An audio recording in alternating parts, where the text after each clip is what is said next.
at the bottom of it all.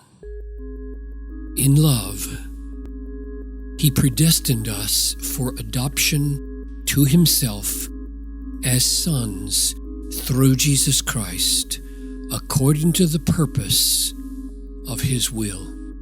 Ephesians 1, 4 and 5. The experience of Charles Spurgeon is not beyond the ability of any ordinary Christian.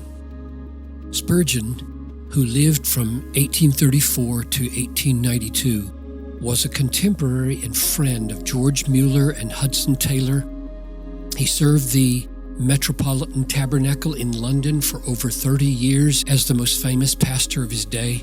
His preaching was so powerful that people were converted to Christ every week.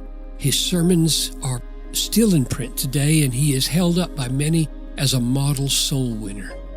He recalls an experience when he was 16 that shaped his life and ministry for the rest of his days. When I was coming to Christ, I thought I was doing it all myself, and though I sought the Lord earnestly, I had no idea the Lord was seeking me. I do not think the young convert is at first aware of this.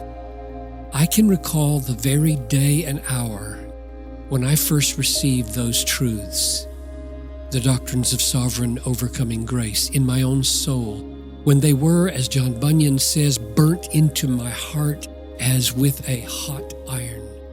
And I can recollect how I felt that I had grown from a babe into a man, that I had made progress in scriptural knowledge through having found once for all the clue to the truth of God. One weeknight, when I was sitting in the house of God, I was not thinking much about the preacher's sermon, for I did not believe it. The thought struck me, how did you come to be a Christian? I sought the Lord. But how did you come to seek the Lord? The truth flashed across my mind in a moment. I should not have sought Him unless there had been some previous influence in my mind to make me seek Him. I prayed, thought I.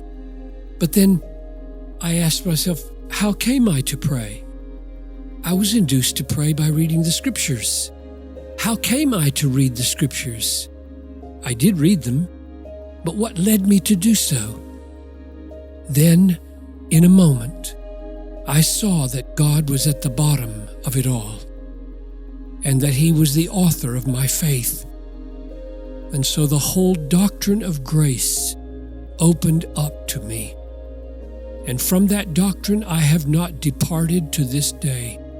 And I desire to make this my constant confession.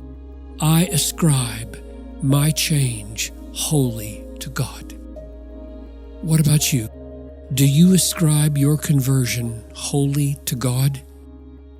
Is He at the bottom of it all? Does this cause you to praise the glory of His sovereign overcoming grace?